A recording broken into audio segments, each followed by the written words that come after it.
Hey guys, it's Amanda with the Pretty House team and Palm Harbor Coastal Living again. I've now gotten my phone charger and I got the rest of the reports broken down so I can give you the real deal. So this will be for Eastlake, part of Palm Harbor, Dunedin, Countryside, and the Eastlake part of Palm Harbor will also include like Eastlake Woodlands. Okie dokie, artichokes. All right, so, and Safety Harbor. So anywho, we had previously talked about that on this update, we're gonna talk a little bit about contract ratio. And just to mention to you again what contract ratio means, it is sort of an indicator of whether or not we're in a seller's market or a buyer's market. If the contract ratio is higher, that leads to more of a seller's market, meaning that there's more contracts happening than the inventory allows. Whereas if you have a slower contract ratio, then it's more of a buyer's market because that means there's more to choose from. So let's jump into Safety Harbor because I think Safety Harbor is often different than the other markets than Dunedin and Palm Harbor, and a lot of the numbers seem to be the same, but let's see what's going on with Safety Harbor. So we just finished up Palm Harbor, and Palm Harbor's median sold price was $285. Safety Harbor's median sold price is $321,070 to be exact, but let's just go with 321 because it gets confusing. And that's down about 7% from last month. However, it is up 11% year over year. And I really feel like the way to look at these numbers is year over year because the difference in 1 month to the next, it's really, I mean, it's a month. It's only 30 days. I don't feel like that is an indicator of the total market and what's truly happening in Safety Harbor. But the median sold price from September of last year to September of this year is up 11%. And I think that's a strong indicator. Also, the average days on market in Safety Harbor is 36. Now, that is 32% below the 5-year average. So if you live in Safety Harbor and you're wondering how many average days on market, that means how long a house is going to sit on the market on average before it goes under contract, you're looking at about 36 days. And we all know higher in price, longer it's going to sit. The bigger picture again is the contract ratio. And the contract ratio for Safety Harbor is 3% lower than the 5-year average, okay? So remember, if your contract ratio is lower, that means it tends to be more of a buyer's market. 3% is really small though. So of all the markets that we're gonna talk about, Safety Harbor is the one that looks almost like an even playing field for buyers and sellers. There's not some drastic differences in the contract ratio. So if you're in Safety Harbor, I'm not saying that it's not crazy over there because it could be, but you shouldn't be feeling a strong buyer or a strong seller's market. Next up is Dunedin. And Dunedin has been impressing me lately. Dunedin's been impressing me for a couple of reasons. One, the changes at Kelly's and Blur are fantastic. I mean, I'm on board with the West Coast style fencing where it goes horizontal, not vertical. I just love that. The brunch on Sunday, amazing. Anyway, I digress. Dunedin. So Dunedin, or Dunedin, as I called it many, many years ago when I moved here. Median sold price for Dunedin right now is $287,000. That is up 2% from last month, but it is up 20% from September of last year. So if you live in Dunedin, I'm not saying you can take your value and multiply by 20% to come up with a new value. Like that's just wackadoo. That doesn't make any sense at all. Let's not do crazy math.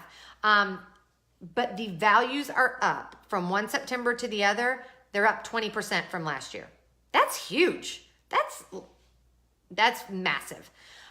Okay, so values are up 20% year to date. But also the bigger picture is the contract ratio because with interest rates changing and Thanksgiving coming and Christmas and Hanukkah, it's definitely going to be more of a buyer's market.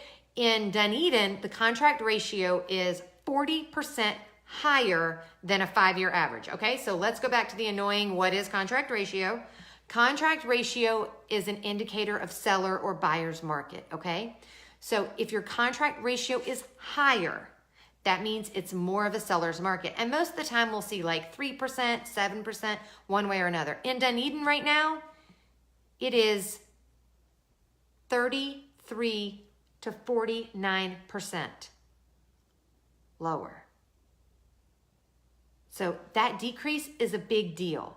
It's a big deal because that means it's swinging more for buyers. And for a long time, for years now, Dunedin has definitely been a seller's market because it's charming and it's adorable. I mean, it's stinking cute as a button. Who doesn't want to live in Dunedin? But the prices were climbing really drastically. So that's what's been going on in Dunedin. And that's why the ratio is kind of changing. I feel like there's some pushback for Dunedin. Some of the schools, the ratings aren't where other districts are, like Palm Harbor or whatnot. So I feel like the pushback is probably the reason that some of the houses are sitting for longer in Dunedin. Okay, so if those numbers didn't confuse you, let's get to Eastlake. Now, if I am ever mayor, and I know that Palm Harbor doesn't have a mayor because we're not incorporated, blah, blah, blah. But if I was ever mayor, I think I would divide us into two. It just seems like we're not a cohesive crew. The one side of the lake, like East Lake, those guys are doing their own jam, man. Like Landsbrook and Ridgemore. And then you come over to the west side of the lake, the Palm Harbor area over by 19, and it's a totally different vibe. So I broke it out. I broke it out this time. I took it upon myself. This is my page. I can do what I want. Anyway, I'm just kidding. But I did break it out. So the East Lake area of Palm Harbor, which is east of 19 and north of Curlew, your median sale price is $392,000. And I would like to say kudos to you for being the highest median price. So kudos, East Lakers. You guys get out there to sip tonight and scream from the, well, we don't have, I guess, a rooftop. That doesn't seem very daring because the ceilings are kind of low over there at SIP. But just tell everyone we have the highest median price in all of the area. Anyway, so you're at $392,500, which is a great median price. This is up 3% from last month, but it's up 43% from September of last year. That's ridiculous. That's amazing. My dog is crying, not me. So don't be distracted by the crying. She's old and crotchety. Anyway, average days on market, 61. Okay, so this is higher than the other areas that we're going to talk about. Why is it higher? Let's go back to real estate school. The higher purchase price, the longer days on market, right? So this area has one of the higher median prices, so houses are going to sit for longer. And I'm also going to say that lately I've noticed that some of the sellers that are listed over there are more willing to sit and wait. A lot of them came to market and didn't have to sell, so they're willing to sit until they get their price.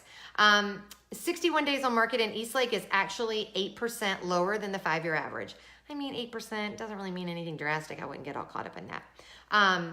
The contract ratio, however, is 40% higher than the 5-year average. Do you remember what we talked about? I'm going to mention it every time. Okay, so the higher the contract ratio, the more it leads to a seller's market, okay? Eastlake has a 40% higher contract ratio, which means that sellers in the Eastlake area appear to be in more of a seller's market. I mean, I kind of agree with the math, and very rarely do I agree with math. I like to argue with math a lot because it doesn't make any sense. It seems foolish.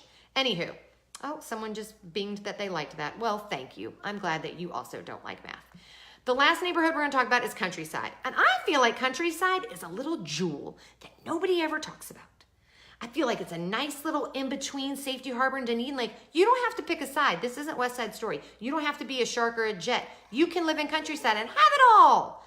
But anyway, Countryside, median sold price, $353,000. That's a solid median sold price. It is up 10% from last month. 10%! And it's up 6% from last year. That's a really big jump from the 10%. I know I got a little dramatic with it, but it's only a month. So if we were seeing like a jump 10% every month for 6 months, I could see where that would be like, woo, alert the media.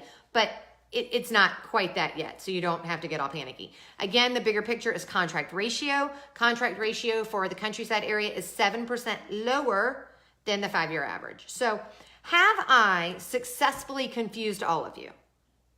Do you feel less knowledgeable than you were, say, 12 minutes ago? If so, you can private message me, you can comment below, you can throw random math facts at me and let's just have a math off.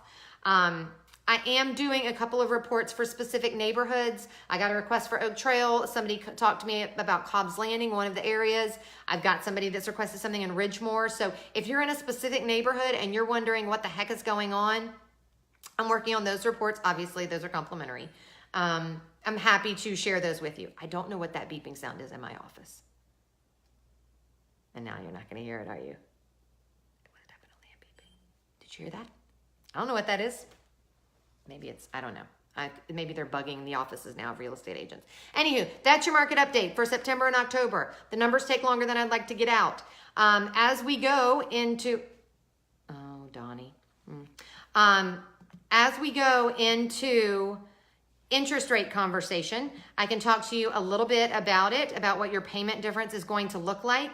So I'll just talk quickly about it because this isn't going to be with taxes and insurance. This is just going to be with your principal and your interest. So let's say, for example, you're looking to purchase a house that's $475,000, okay?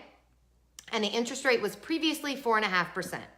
Your payment at $475,000 purchase price is going to be about $2,400 a month. Does that make sense? So now let's say you have to go to a 5.5% interest rate. Your payment is going to go to $2,697. So in a 1% interest rate increase, your payment is going to increase about $300 a month. Does that make sense? Donnie, don't LOL me. Does that make sense? Okay, so let's look at $500,000. If you have and I'm not just going to keep doing this. This is my last math fact. If you have a $500,000 purchase price and you lock in at a 4.5% interest rate, this does not include taxes and insurance. So don't be yelling at me that it doesn't include taxes and insurance. I know that. The payment is going to be $2,533 a month. If you end up having to go to a 5.5% interest rate, your payment is going to go to $2,800 a month. So that is, sorry, my son just flossed. That is going to be an additional $300 a month. So just keep in mind, your interest rate is going to affect your purchase power. Watch the rates. I've been told they're going to go up again in December, but again, I don't have a magic wand. If they go up, we will see prices holding on the market for longer and possibly more reductions. Also, just a little insight into who's on the market in fourth quarter. Nobody that is testing the market is on the market in fourth quarter. I'll just put it out there. The only people on the market right now have to sell because nobody wants to deal with explaining Santa and moving.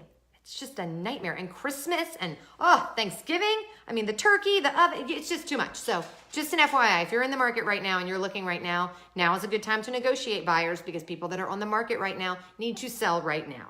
Okay? All right, everybody, got a tickle in my throat. Thank you so much for stopping by this riveting real estate. Riveting. If you have any questions, feel free to let me know. Make it a great Monday, everybody. Bye.